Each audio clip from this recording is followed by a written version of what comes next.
Welcome to Austria and the second race of the day here in Hochfilzen for, of course, the women. It's the sprint event, their second sprint of the season, and a chance for Tora Berger to try and make it 4 wins out of 4 races for this year. An astonishing feat of hers up in Östersund to wipe the board, 3 wins out of 3.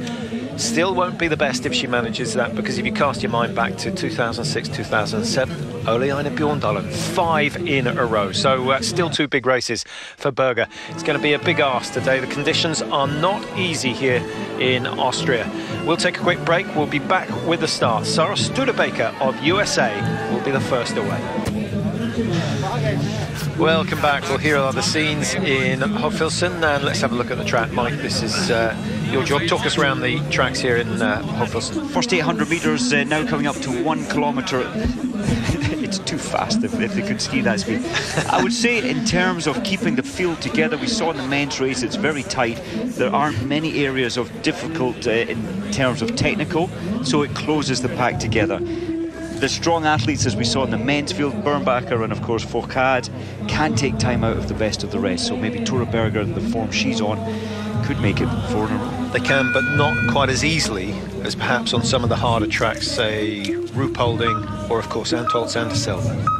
That's right, every course has its personality, and this range is more difficult than last week to come into in Östersund. So the shooting in the men's, we had 15 men shot the perfect score. I am surprised. It's difficult conditions today.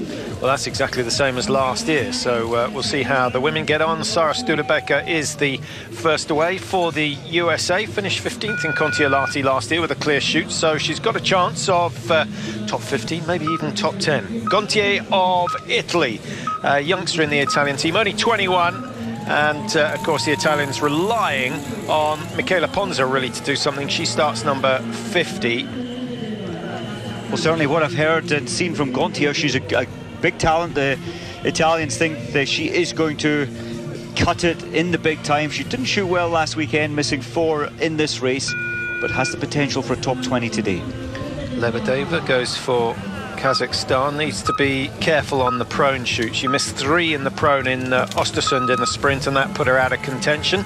We saw some of the big names missing early on today as well, but the wind conditions here might changing by, not by the minute, but every sort of 10-15 minutes or so. The conditions in the range are different, and although they're not impossible, it's a question of being really alert to how the conditions are. I think that sums it up. The athletes have been warned by their coaches. They've had their practice time on the range, and they need to watch the wind flags. It swirls around in this range. From the faraway point, it's from the right. Close to you, it's from the left, the wind. Fialkova for Slovakia. Good positive start for her. Here's Miriam Gusner. Now, she's been dancing around for the last 5-10 minutes in the warm-up area. It's only -7, which is a little bit warmer than Östersund, but the cold here, Mike, there's a little bit more humidity in the air. It just feels a little bit damper, and you can certainly see the difference between here and Sweden, where they were quite comfortable with temperatures around -10, -11. Well, that's right, and I seem to remember the last 2-3 years down here in Hochfilzen at this time of the year, it's been hovering around 0, -1, +1 during the day. So certainly the 2 first World Cups, air temperature much colder, but it does feel damp here. And well, it has been snowing for the last couple of days, and whenever the World Cup comes here, the snow seems to arrive at the same time. It's uncanny. Within a couple of days of the World Cup, it arrives, and after the officials have been through all the effort of laying down the artificial snow, we get a dumping of natural stuff, which is great. Talking about the humidity, Mike, very damp here. Lots of heavy wet snow earlier on today. There's always a question in the range, because that surely forces the rounds down. And a lot of the coaches saying, just be aware, if it does start snowing, put the sights up. Well, that is so true, and also the visibility when you've got a lot of heavy snowfall. Don't think we're going to see much of that today, but it changes to the foresight, and opening the rear sight certainly help in these poorer visibilities. Studebaker out on the tracks as Sox of Hungary gets her challenge underway, starting number 7, and just time to let you know that we've got 106 starters. We have top athletes going in groups 2 and 3. None of them have really chosen to go in group 1, and the world #1 at the moment, Tora Berger, starts number 88. So this race is going to run all the way. A very small Group 4, and I can't see anyone in Group 4 who's going to challenge Mike, but one or two interesting. Be nice to see Bente Landheim of Norway, who starts last, and Badiga of Ukraine could do a top 10, top 15.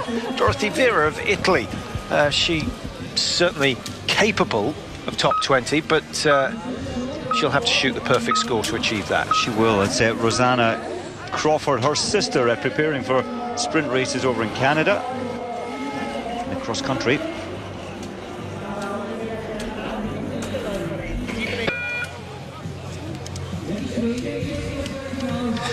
Jenny Jonsson, the sister, of course, of Helena Ekholm, and she shoots pretty well. She doesn't ski quite like her sister used to, but still young, and it would be nice to see her step it up a level this year. I don't know how she's going to achieve that, but that's the coach's job, Mike, and all the hard work really has been done already with the summer months. So over the next couple of weeks, we should see what sort of level Jenny Jonsson is at. It wasn't good, I think, in fairness, last weekend, with missing only 2 targets in the individual. She was 60th position. And looking at the sprint last weekend as well, the Swedish girls, the first placement was 40th position. We're so used to much better than that over the years. Missing Wolfgang Pichler, perhaps. Dishma of Ukraine.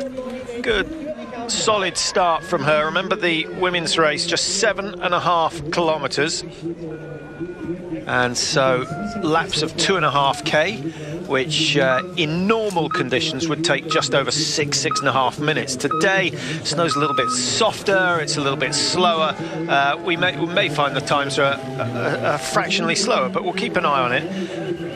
Certainly the thinking in the men's race this morning, Mike, was that the early starters would press the snow down, the tracks would get skied in, and the conditions would get faster and faster. I think, in fairness, the snow did get faster, but the wind conditions became more unpredictable. It certainly seemed that way. It certainly wasn't easy even early on for Christoph Suman when he came in to shoot for the first time.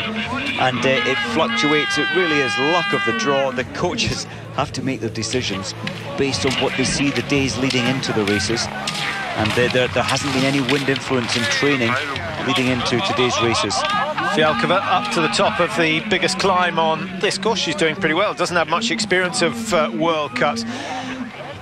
Not the most stable body position in the skiing now. Let's have a look at the wind. Left to right, just as it was this morning, but this is about as strong as it's been all day. And the short straw for Sarah Studebaker. Will she be able to read these conditions? Good luck to her left, and a change of the sights, but that was only 1, maximum 2 clicks. Doesn't make much of a difference if you're just being delicate and changing by 1 click. You're only talking 2-3 millimeters. Adjustment of the fall of the shot. This looks disciplined. Studebaker not doing anything in a hurry. Do you prefer the change of sights or aiming off? It's to be honest, if it's a steady wind, in fact it's not a steady wind, of course, it's strong from the left, then it drops off, then I think aiming off is the best way. But you have to have a lot of experience of shooting in conditions like this, and the brain just, it's almost like a guesstimation, subconscious adjustment you make in your aiming off. 750 the initial split for Studebaker, and with those 5 targets down, that's a really good start for her. Yeah, the problem with changing the sights, Mike, on a day like today is you can change them a bit for the first shoot and then get a little bit confused. More difficult on the pursuit or the longer races where there are 4 shoots involved. But we have seen athletes in the past get totally confused, can't remember which way they've changed them, and they've lost that initial 0. Whereas if you just aim off, you always keep that initial 0.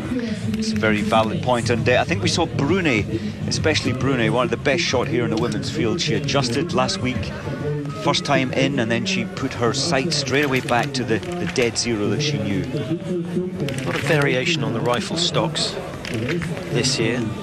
More custom designs coming in rather than the standard. It certainly does make especially the stand position so much easier. You've just got this handhold which fits into your hand, your fingers pull down onto your hip, and it really does make it much more stable in the stand than it used to somewhat 8 years ago before these rifle changes came in.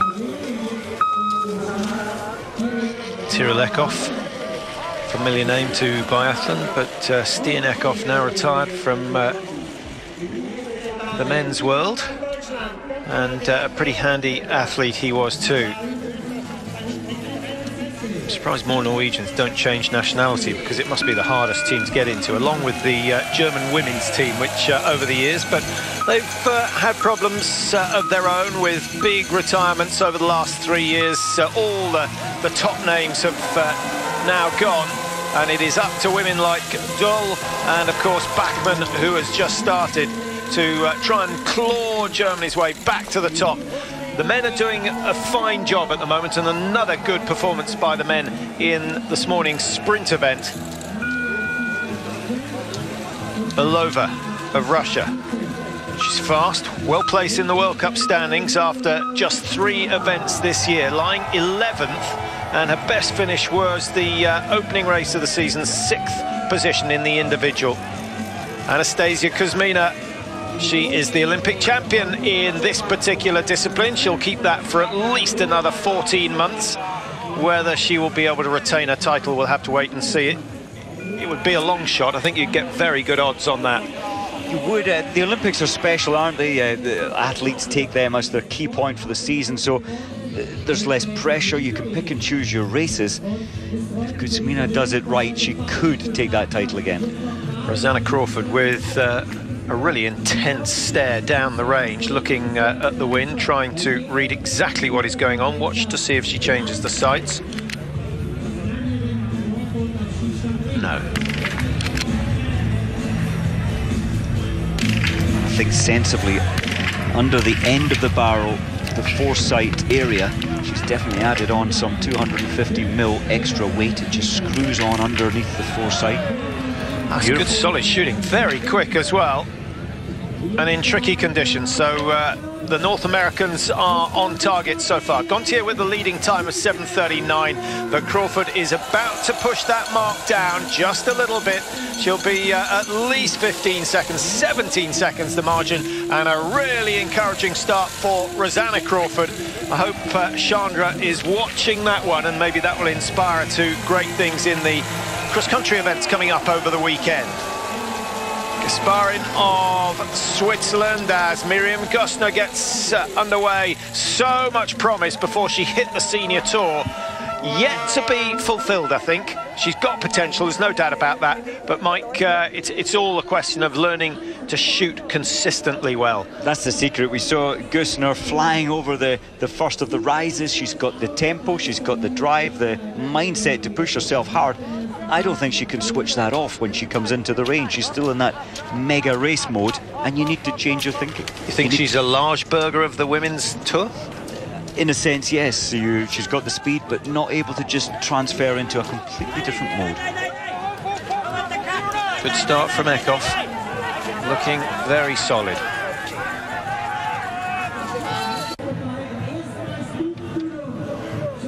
Early days in this women's sprint, the second sprint of the season, and Rosanna Crawford leading the way for Canada.